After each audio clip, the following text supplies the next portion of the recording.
أهلا بكم في قناة علاء حسن فكرة وإبداع. نرجو الاشتراك في القناة وتفعيل زر الجرس ليصلكم كل جديد. زي ما وعدنا قمر النيل سات طبعا بظهور قناة جديدة التي ستكون من ضمن القنوات المهمة والرائدة في محتوى البث الحصري على شاشتها.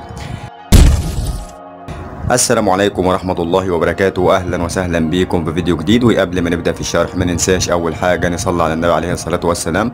ولو أنت كمان ناسي تشترك في القناة انزل اشترك في القناة دلوقتي وفعل زر الجرس علشان يوصلك مننا كل الجديد والحديث والحصري بإذن الله.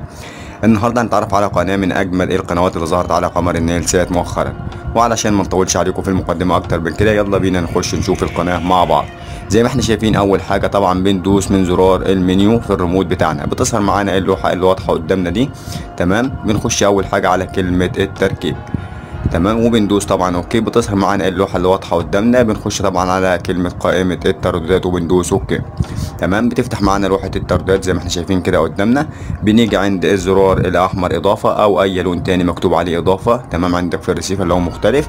تمام، بندوس احمر زي ما احنا شايفين كده بتفتح معانا اللوحه التانية. بنيجي قصاد كلمه التردد وبنكتب التردد مع بعض. بنكتب مع بعض كده 12646.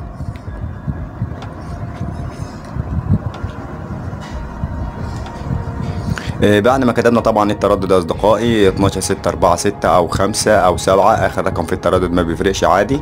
وبننزل عند كلمه معدل الترميز طبعا بنخليها 27500 زي ما احنا شايفين. وبننزل عند الاستقطاب طبعا بنخليه افقي او حرف الاتش حسب برضو نوع الريسيفر اللي عندك. بندوس طبعا اوكي على التردد، بيقول لنا المرسل موجود عادي مفيش اي مشاكل. هتلاقي التردد او الريسيفر اوتوماتيك بيقف لك على التردد اوتوماتيك. تمام، بنحط على التردد كده علامه صح زي ما احنا شايفين.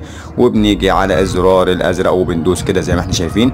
بنخلي كل حاجه زي ما هي، نوع القناه الجميع عادي مفيش مشاكل او مجانيه. تمام، وهنا بنيجي قصاد البحث عن الشبكه بنخليها غلق زي ما هي وبندوس اوكي. بنستنى مع بعض لحد ما نشوف القناه اللي معانا النهارده وبندوس طبعا حفظ نتيجه البحث. زي ما شايفين طبعا يا اصدقائي القناه اللي ظهرت معانا وكنا عملنا ليها طبعا فيديو قبل كده لكن ما كانش الشعار لسه ظهر على القناه. تمام، القناه يا جماعه اسمها كوين اكشن. القناه طبعا مخصصه يا جماعه في كذا محتوى لحد الان، مش مخصصه لمحتوى واحد. حاليا هي بتعرض افلام اجنبي. تمام، وبتجيب بعض افلام الكرتون برضو. يعني انا متابع القناه من ساعه ما ظهرت. تمام، واحتمال كبير جدا تعرض بعض ملخصات المباريات العالميه وكمان المصارعه الحره وبعض المسلسلات التركيه والكوريه.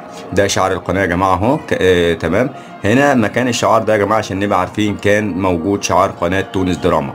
تمام، عشان نبقى عارفين قناه تونس دراما يا جماعه اتغيرت بالشعار اللي واضح قدامنا. القناه حاليا باسم تونس دراما زي ما احنا شايفين كده.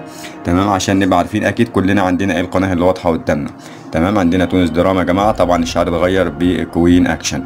تمام، كده يا جماعه يعني اعتبر ان قناه كوين اكشن نزلت مكان تونس دراما. تمام، ولحد الان مش عارفين طبعا قناه تونس دراما هترجع تاني ولا على تردد جديد.